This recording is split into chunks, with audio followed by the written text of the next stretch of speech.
Okay, so now we're at the movie theater portion of this level.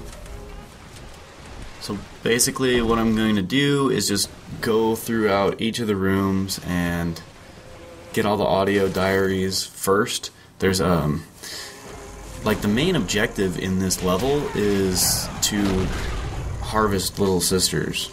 So whereas in other levels you still should harvest little sisters, this level it's the main objective. So in the theater there's a big daddy with a sister, and I'll do that in the next video. So this is just me getting everything and then getting ready to do the fight. Got it. So yeah. So we're talking about BioShock 2 DLC being already on the disc. Right, and this is something that's come up many times before with a lot of other games. Like, this is not new. I just thought I'd point it out because we're doing BioShock 2. Yeah. And not just 2K, I mean, every publisher basically. Capcom did it with... Capcom's a king of doing it. Yeah. I don't know how, like... it doesn't bother me at all. Really? Like, I don't care. I mean, the only argument that I have is I paid $60. I want the whole damn game.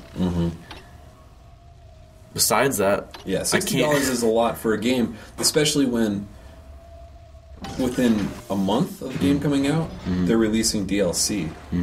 Like that.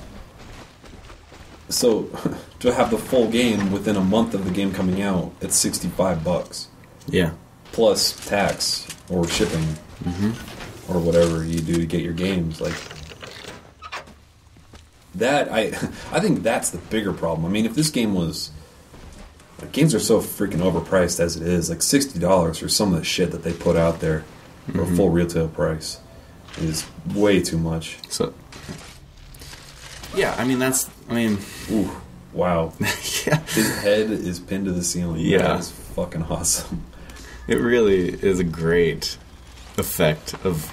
Nice face. Dude, his face just got melted, dude. I still need to see a current gen cerebral bore. Oh. I haven't seen that since the N64. Yeah, if they released that as DLC for Turok, I'm sure you would have bought that. The new Turok wasn't Turok. It was like, let's use the Unreal Engine to make a dinosaur game. Yeah, that's true. And it is paid for the Turok IP.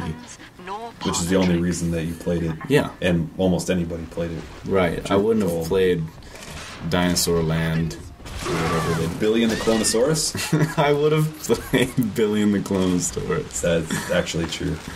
I think I would have too. That would be awesome.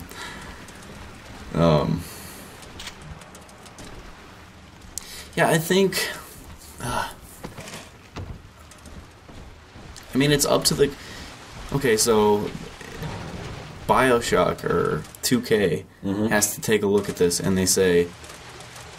Okay, is, doing this way of DLC screwing us over in the long end? Because people are pissed, and we're getting bad press? Well, here's what... Or is it worth recouping the costs?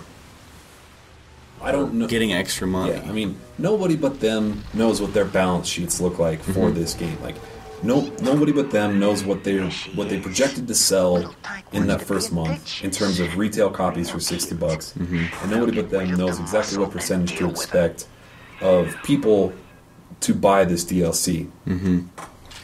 As an end user, I'm not making a guide for this game, so I'm kind of on the same page as somebody who hasn't bought the game yet. And when I see that there's already DLC out for this, that I'm going to have to pay $5 more for, if I really want to have the full multiplayer experience, that makes me more likely to go to GameStop and buy a used copy for cheaper, or to wait for a price drop. Well, just to clarify, after I'm a level 30 on there, I would not say that you're missing out on the multiplayer experience in the slightest bit by not having this. Okay. I don't even think... Well, It then use wouldn't affect Assassin's... me at all, in any way. It doesn't bother me that I don't have it. Okay, well, theoretically, use Assassin's Creed 2 as an example then. Because they've had 2 DLC packs that have come out within a quarter of a year of the game's release. Same situation. Each of those is probably $5 to $10 a piece. Do I want to go to GameStop, pay $60 for a new copy, and then go home and pay $10 to $20 more for extra DLC? Or do I buy a used copy and get the full experience For $60? for $60? But then Ubisoft gets none of that money. Well, they get the $10 of DLC. Well, they get the $10 of DLC, which is why they release DLC so much. But Well, aside from Ubisoft being a bunch of French bastards... you're talking about the DRM rant that I went on earlier? Sure. Referring to that? Okay. Or the fact that they're French in general. Oh, right, okay. When you look at a game like Assassin's Creed 2 versus a game like, I don't know, Left 4 Dead 2. Okay. Left 4 Dead 2 has a bunch of free DLC. Or the first one did. And in general, Steam... Not on the 360. Oh. They charged for everything on the 360, but the PC version was free. Oh. Well, I'm just saying, like, you gotta... Wouldn't it be worth it to just include the... Okay, so, for Assassin's Creed 2, they knew they didn't have time to make those 2 levels. So they just scrapped them and said, let's do it as DLC. Okay. Why not throw in a key code with new copies of the game that say when the DLC comes out... Big Daddy just staring at you. That was scary as shit. I'm sorry, continue. So when the DLC comes out, you get those 2 levels included in the game. But if you buy a used copy, you don't get those 2 levels. That seems way better of a deal. Because then you don't feel screwed if you're paying for the whole game, and you are getting screwed if you're buying a used copy. Which is exactly what they should want to incentivize. That is true. That's what... But then you get to what Gears of War 2 did, where there's a bunch of DLC, and Mass Effect 2. Like, there's a bunch of shit that I can't play as an alternate account, or we'll talk about this in the next video. Okay.